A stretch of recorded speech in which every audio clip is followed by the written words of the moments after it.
What's good, y'all? Logic is opening right. Wait for it.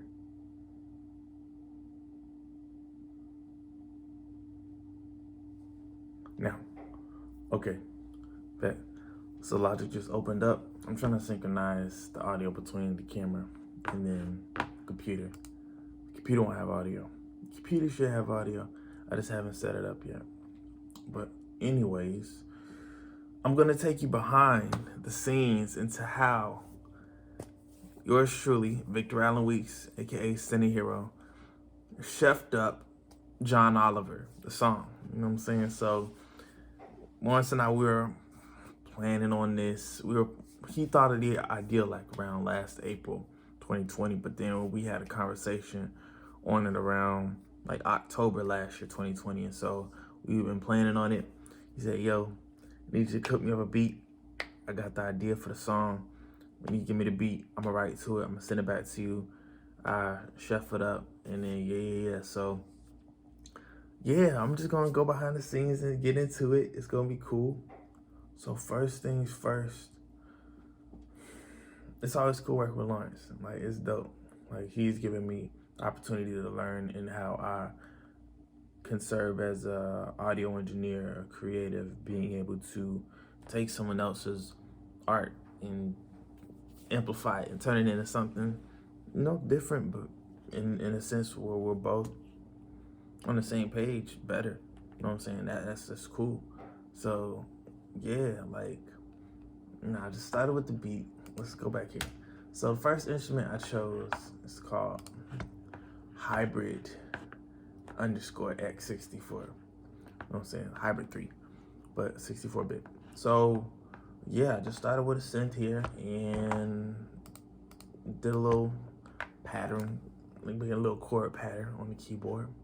I actually probably wasn't using the keyboard. I was using the actual keypad, the keyboard, you know what I'm saying? But not the keyboard, you know what I'm saying? So yeah, started with this. We actually found 193 of them. Oh, that's funny, cause that's the sample that he sent me, a John Oliver sample, like the audio. He said chop a sample probably right here, and I was listening to it and I found a chop and it worked perfectly. So, all right, this is the sample that I work with. We actually found 193 of them, and that is, and this may shock you, significantly more rap songs than have mentioned me. And to be honest, that kind of feels like a personal slight. You know what's an easy name to rhyme? John. I'll show you. Begone, Swan, Louis Vuitton, Beef Bourguignon. Lots of options there. You know what's also pretty tight rhyme-wise? Oliver. All right, now if you're saying, hey, that's a sample, you gotta pay for that, we're gonna find out. No, that's just the honest truth. We're gonna find out. So yeah, this is the synth that I made and bet.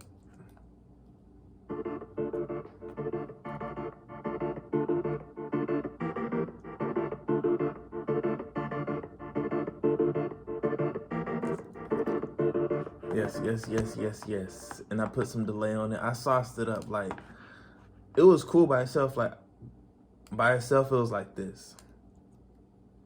You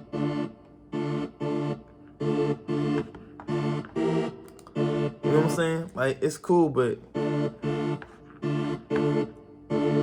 so what I did, I added a step effects. You know what I'm saying? Got a low pass filter on there. Got an oscillator. And then they're adjusting how frequently that goes through. So I can actually go through. The filter is set off at 161 hertz cutoff. But I also have a step modulator with a 1/8, an eighth note interval. So yeah. Added a compressor just to level things out. EQ to get out resonances I didn't really want in the sound. Another EQ to bring things up, enhance things I liked. Compressor to bring things up. Another compressor, so that other compressors are working too hard. Direction mixer just to space it out.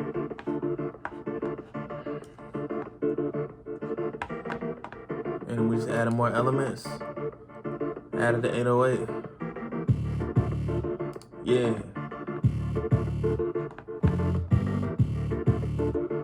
And that 808, that's one of my own very own recipes. It's called Grunge 08. So, you know what I'm saying? But even Grunge 08 has like a bass line, like a bass, and then I add things to it. So I did everything except this crush. Do I ever use this crush on here? We're going to turn on automation and see if I use crush in here. Crush is not manipulated at all. Nah, it's not manipulated at all. So I can actually turn off crush or delete crush, no plugin. And yeah, this is Grunge 08 just by itself.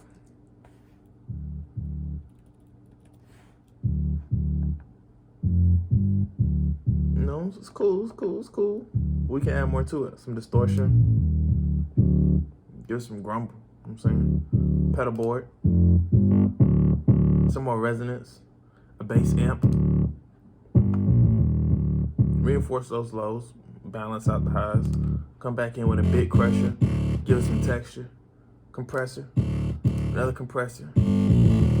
Direction mixer to center it out. A final EQ. Just to accentuate and attenuate different sounds. And then we get to the drums, baby. You know what I'm saying? The drums. We get to the drums. All right. Okay, but so now with the drums, how I started, I'm gonna keep it a buck with you. I don't remember how I started with the drums, but I probably had my melody because that's the main instrument that was up top. And I probably came to the 808 after the drums. But what I had the 808s did was come in before the drums. So yeah, we're gonna dive into a little bit of that later, but this is the drum pattern that I came up with.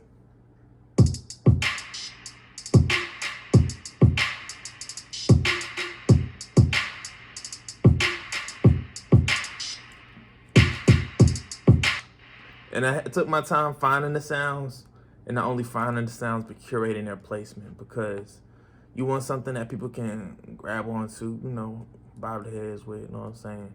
At the same time, you don't want anything too over complex that people can't catch on to it, in terms of like they can't really hear what that rhythm is. So probably what I did when I started is open a whole drum pad instrument. Probably start with the kick.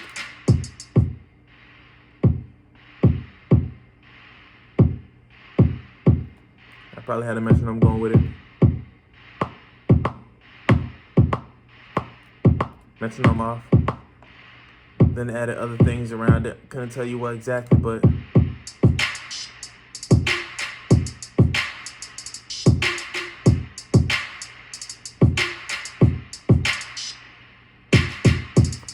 one thing I did with the snares, the claps, I had them alternate so it's not the same clap every single time. Like, you know, you gotta add some texture to it. So add like, and then that didn't work. Like, and then something like that. You know what I'm saying? Just adding something different to it.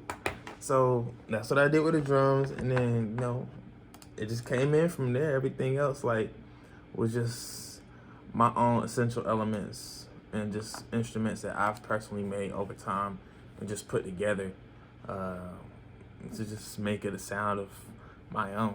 You know, it's just in here a beat. Nobody else can make something like that. You know what I'm saying? You could definitely. I learned by remaking beats that I enjoy, but I learned that it's not gonna sound the exact same, and for me it shouldn't be the exact same because it's my beat, it's my creation. It's not their beat. Like, they can do the best that they can do, and I can do the best that I can do, and those are two different bests. So I spit the truth like John Oliver. Don't want a piece, I want all of her. All of us came from the bottom. but that's what the lyrics. So did I put everything back on the Grunge 08? I did. All right. So yeah, even if we mute the lyrics and just hear the instrumental. Okay, muted everything. I have everything on a single group. Let's not do that. All right, so yeah, just start back from the beat, and then when the first little in the beginning, you know, that's nothing but hold on, I'm gonna play it through.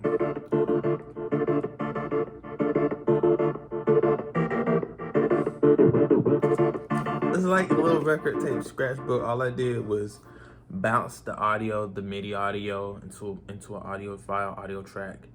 I chopped it in certain places and just played around with my ear, reversed them, and put them in different places, see how they sounded, and crossfaded them in, and crossfade, speed up and slow down.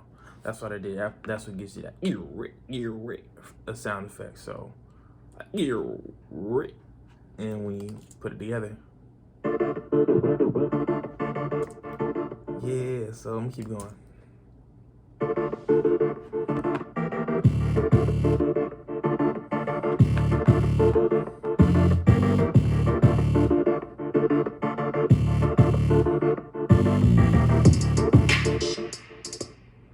And with that, I'm gonna call the episode. You know, you hear the rest of the song, you hear the rest of the beat. But yeah, I'm gonna go in next time on how I sauced up Lawrence's vocals. But yeah, this is a little glimpse. I can't give you all the sauce, all the secrets, but hope you enjoyed this. Thanks for tuning in. Catch y'all on the flip side. Peace.